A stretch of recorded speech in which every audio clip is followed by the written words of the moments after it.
From Newsweek, MAGA turns on Joe Rogan after praise for RFK Jr. Dude is dumb.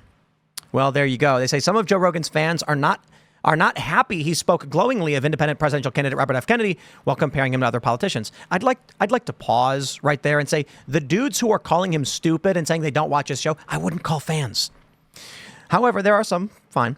The podcaster made the comments Thursday during an episode of the Joe Rogan Experience, where he explained why he liked RFK Jr. I'm a fan. He's the only one that doesn't attack people. He attacks actions and ideas, but he's much more reasonable, intelligent. Kennedy is running as one of 4 independent candidates. Yeah, we know. Rogan on Friday followed up the comments by stating on X post that it was not an endorsement, saying, for the record, this isn't an endorsement. It's me saying I like RFK Jr. as a person, and I really appreciate the way he discusses things with civility and intelligence. I think we could use more of that in this world. MAGA, which stands for Make America Great Again, and I'd be surprised if someone didn't know that, is a tagline used, blah, blah, blah. So we have this quote. So I've never been a Joe Rogan fan, can't stand him. Yes, he has a popular podcast, but I've always thought he was absolutely politically dumb. He's great at figuring things out 2 years after we do. What a legend. So did it surprise me when he endorsed idiot RFK Jr. today? LOL, no. We are talking about the same effing idiot who endorsed Bernie Sanders, right? He's the podcast equivalent of a dumb blonde joke, wrote one person on X, formerly Twitter, to their 2.2 million followers. I believe that was Catturd who wrote that. And they don't want to print his name? That's so disrespectful. That is funny. They didn't want to mention his name. Self-described MAGA business analyst JDO Post says Joe Rogan thinks RFK Jr. is the only candidate that makes sense to him. Tell me how TF a man that wants to allow full-term abortions makes sense to anyone. Well, he did walk that back. And I think the criticism there is kind of the wishy-washiness of the issue. They're going to mention some other people criticizing Joe. And, Donald Trump chimed in. And this is the big hit. And I also think the very big mistake. Mm-hmm. Donald Trump posted on Truth, it will be interesting to see how loudly Joe Rogan gets booed the next time he enters the UFC ring, MAGA 2024. I don't think Trump posted that. I think Trump's got bad people around him. I don't think Trump pays that much attention to the bickerings of podcasts, but this is stupid. It's very stupid. Joe Rogan has a truth-telling podcast that has red-pilled many a person. Mm-hmm. It is one of the most popular podcasts in the world. On Spotify, it's number 1. On Apple, it's like number 6 or 7.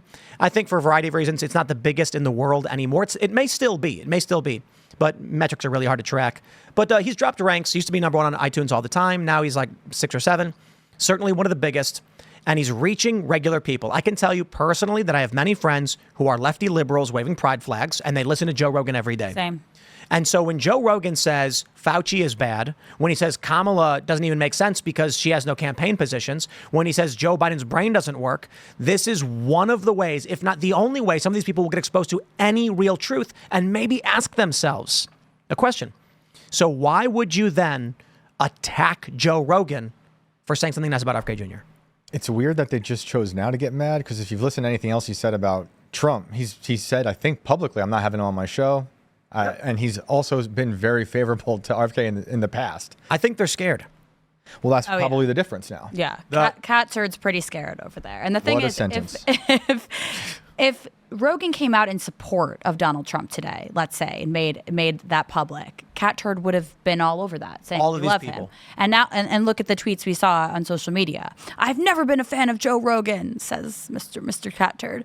So it's just pandering to. This is exactly what they want us to do. I think they're scared because the polls have shifted for Kamala. Yep. Not that we trust polls, right? But the prediction markets have also shifted for Kamala.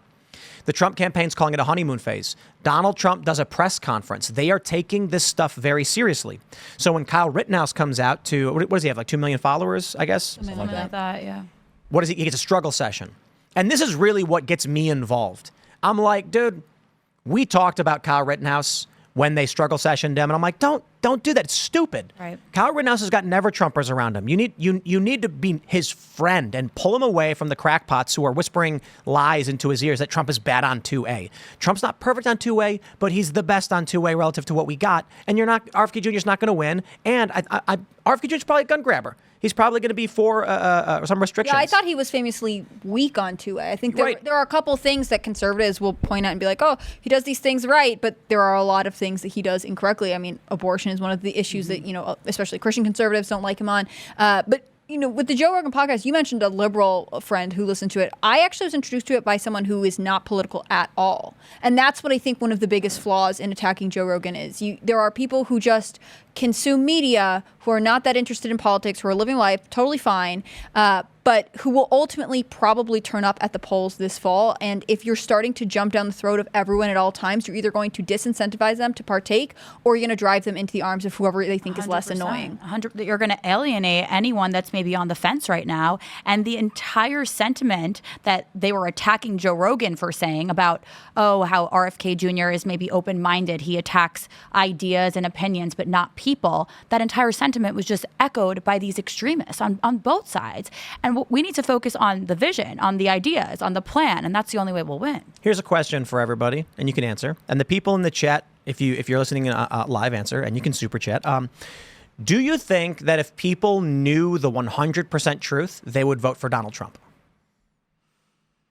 Depends how they view truth.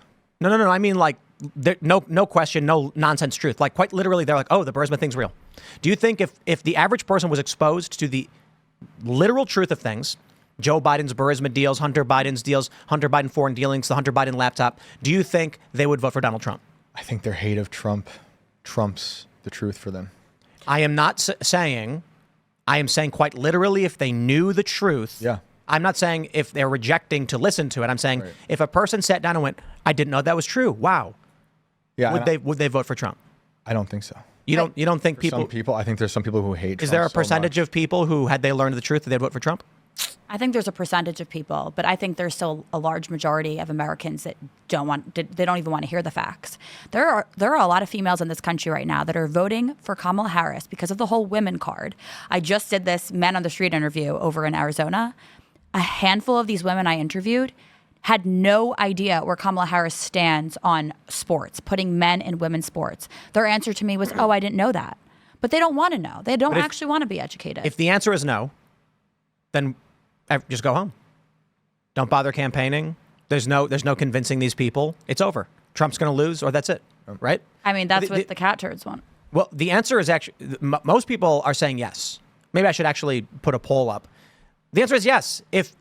If people knew the truth, they vote for Trump. That's it. There's no question. I guess where I'm coming from is there's so many people you could show certain things, like actual video, and they still refuse to see that truth. Yep. But that's not knowing the truth if they refuse to watch it. If you're saying or they reject it. They get it, and they are actually digesting that truth and then understanding it. I guess my faith in that is not there. I think the orange man bad syndrome is still stronger, even over. So is there a percentage of people who, when learning the truth, would vote for Donald Trump? I think a percentage. And what's that percentage? Is it 1, 10? I think it's low, but it could be enough to change, to sway the vote. If the answer is you can't convince these people, then why even talk about it?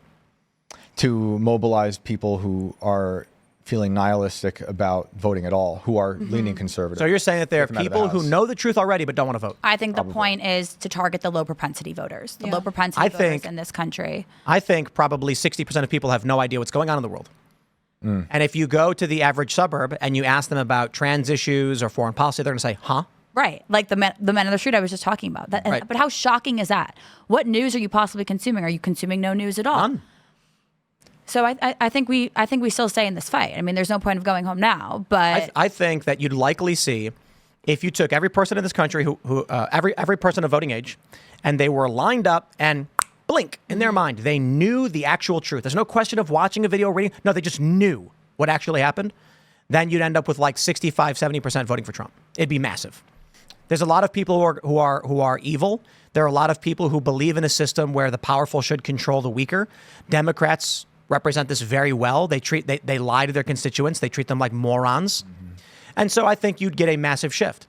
The point is, if there is any possibility that the truth will make someone vote for Donald Trump, then Trump supporters should be praising Joe Rogan, even if it's 2%. 2% of people, upon learning the truth about Fauci, Kamala Harris, and Biden, will vote for Donald Trump. They say, nope, we don't want it. We don't want that 2%. I also just think they should stop going to hysterics over everything. Everything. Hysterics all the time. If Joe Rogan's not voting for Trump, who cares? There's so many other people. Like, if you are looking for Joe Rogan to personally convert every inactive voter into someone who is going to vote for your candidate, you're doing it wrong. You should be looking to Scott Pressler and saying, how can I register voters? What conversations do I need to have to shift the outcome of this election? Right. There's a level of like emotional response that I just find like to be unproductive. And, you know, the question about the truth is interesting because, you know, if the voters knew the truth about, let's say, the Burisma scandal and they all knew like what the Biden family had done, maybe they would vote for Donald Trump. I tend to think there are never Trumpers who would say he's too orange and I'll never do it. But now we're actually shifting towards, would that be enough to make them not vote for Kamala Harris? I still think the bigger issue is make them vote at all. I think the answer is if people knew it's 100%. The reason people hate Trump is because they believe lies from MSNBC and CNN and other garbage. But you really need to learn the truth when you're witnessing the truth every day. When you're looking in your wallet, you're looking at your bank account, you're trying to fill up your gas tank. But then they turn on MSNBC who says, you look in your wallet, right? Trump's fault. So we're still talking about, you're talking about people that are seeking some sort of truth. They're consuming some sort of news. There are people out there that aren't seeking or looking for any information. And I think those people are maybe more open-minded. Like the reality of the collapsing economy is the thing that's pressing them. And so what motivates those voters? That tends to just be voting against the administration. Right. People or not voting at all. I mean, yeah, but if someone's motivated because they have no money, they tend to vote out. They vote they vote against the incumbent, whatever it may be. Kamala Harris is in a weird position because she's not the incumbent, but she still kind of is. I love it when she's like, day one, I'm going to get these prices down. It's like, but you're what are you doing now here, You're team? there now. What are you doing? It'll be day 1,440 something. Thanks for watching this clip from Timcast IRL. Make sure to check out the live show Monday through Friday at 8 p.m. on this channel. Subscribe and we'll see you all there.